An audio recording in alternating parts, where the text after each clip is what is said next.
All the students of class 7th, you all are welcome in Silver Oak International School.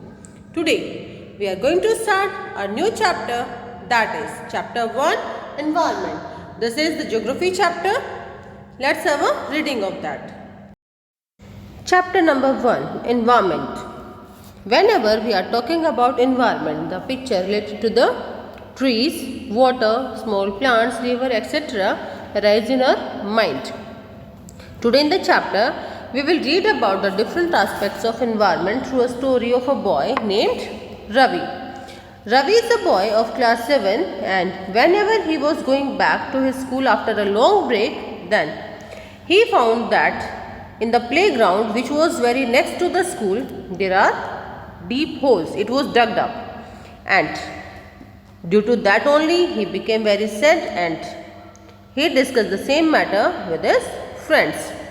In the morning assembly too, the school principal discussed the same thing, that see how our environment is changing.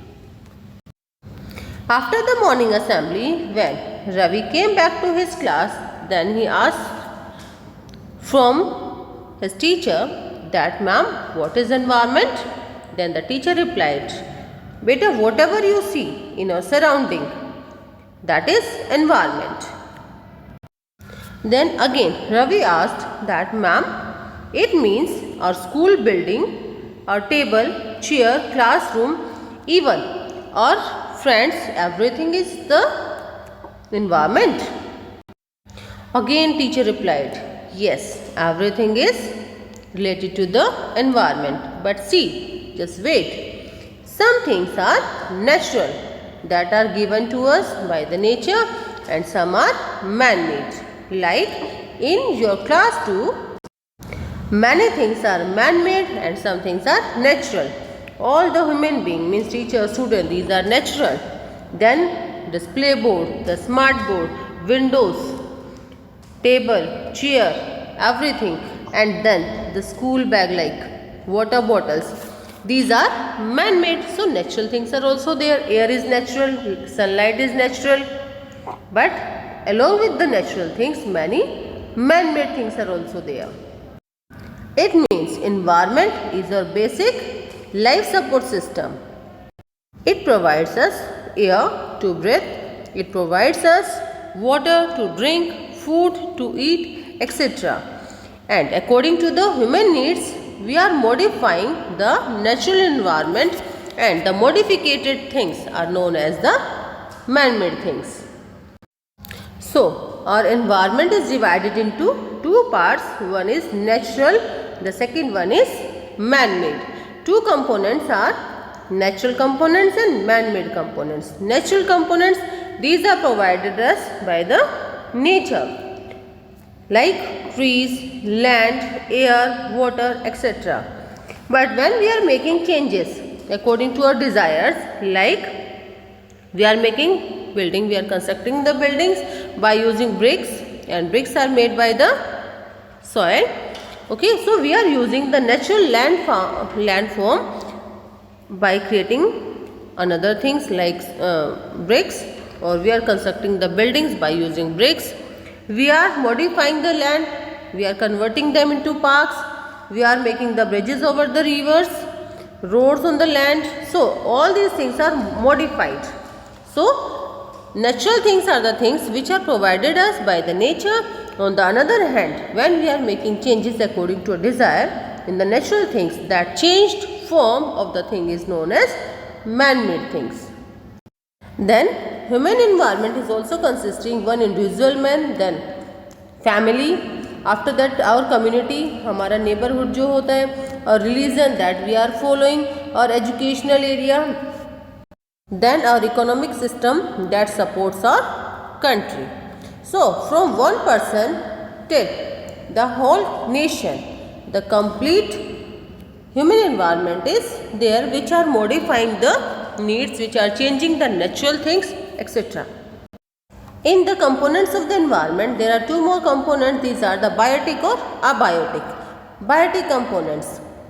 Biotic, it means all the living organisms are there in the biotic components. Abiotic, non-living things like land, air, light, etc. Or biotic like human being, plants, animals, etc. Biotic versus abiotic. Biotic things that consist all the living things, and abiotic thing consists all the non-living things like sunlight, temperature,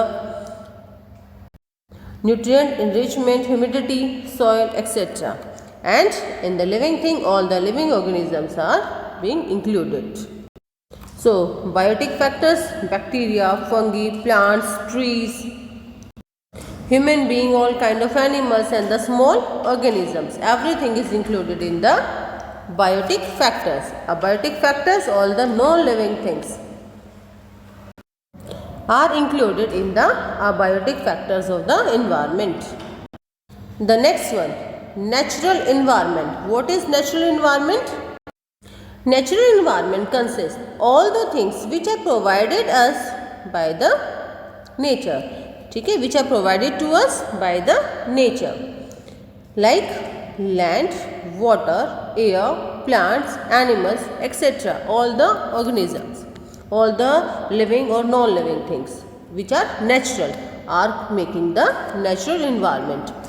That is again divided into few parts, and these parts are lithosphere, hydrosphere, atmosphere, and biosphere. Lithosphere. Lithos means stone, means the rocky part. The land part is known as lithosphere. जो हमारा continental part है, that is known as lithosphere.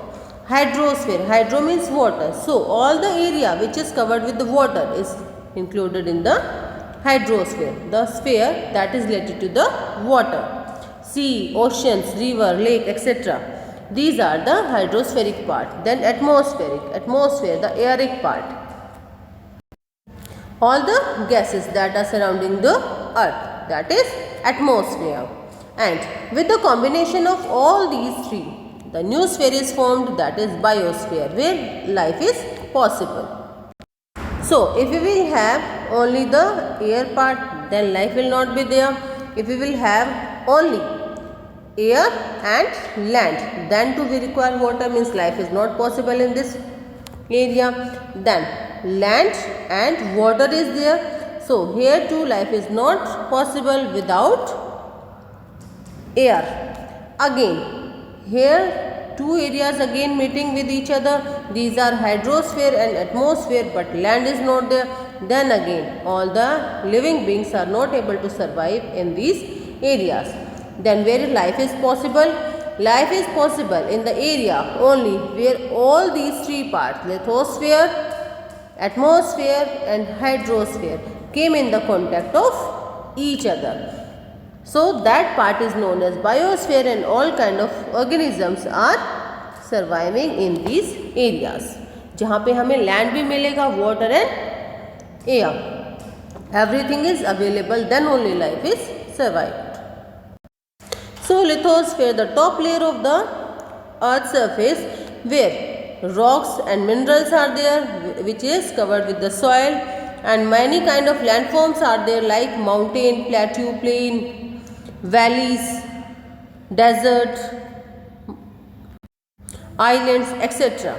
It means that is the continental part, जो हमारा continents ने cover किया है, okay? The land which is covered by the continents, that is known as lithosphere. So lithosphere contains all the forest, the grasslands, the land which we are using for agriculture, where human beings are settled, all the things where minerals are being found. So all the land part, means the continental part, is covered by the lithosphere, or is known as the lithospheric layer, lithospheric part. The second one is hydrosphere. Hydrosphere is the domain of water. It means all the water bodies like river, lake, sea and ocean, etc. are the part of hydrosphere. Then atmosphere, the gaseous part, the aeric part that surround the earth, is known as atmosphere. And biosphere, as I told you, the layer, the part where life is possible, this is biosphere, where land is also there, air is also there and water is also available. So on the lithosphere, where air, and water is available, then life is possible, and that part is known as biosphere. So, plant and animal kingdom together form the biosphere, where, or the living world, where they are living with the cooperation of each other, with the interdependence of each other, along with, means where they are getting land, water and air. The next one is ecosystem. What is ecosystem? When all the living organisms came in the contact of each other, that is forming the ecosystem. So, ecosystem is formed by the interaction of all living organisms with each other. In the book, again, one case study is given of a story kind. One NCC camp is described about here. Jessie examined that in the NCC camp, Jessie examined that water downpour. Downpour means heavy rainfall. Okay, water heavy rainfall is there, and after watching that, he remembered about Kerala, where such kind of rainfall used to be there. But there only one another boy was there, that was Hira. He was from Jaisalmer. Then he examined that we are not getting rain in Rajasthan because there is desert. In Jaisalmer it is desert. So he was telling about his experience that we are not receiving rainfall in Jaisalmer. There are only kikar and sand far and far away. जहाँ तक आप देख सकते हो, from where you can see, there you will find only the sand. So we are not receiving rainfall. So here we are having the description about the two places, one of Kerala, another one is desert, Jaisalmer. And different kind of climatic conditions are there, different kind of landforms, different kind of animals are being found in these areas. So that is the ecosystem of that area. ठीक है, means अलग अलग conditions होंगी. Which conditions it will be? That will be the climatic conditions, landform, the different kind of interdependence, the different kind of needs. So all that needs, due to all that needs, whatever the relation being formed with the human being and nature, that is known as ecosystem. So when all the living organisms of an area came in the contact of each other, that interdependence of each other is forming the ecosystem. Now tomorrow we will start the human environment. Until then you have to read the chapter. If any doubt is there in the class, we can discuss the same. And till then, take care. Continue with your studies and make all the efforts successful which are being done by you, your parents and teachers, as well as your school. Okay? So till then, read the chapter and continue with your study. Thank you, beta.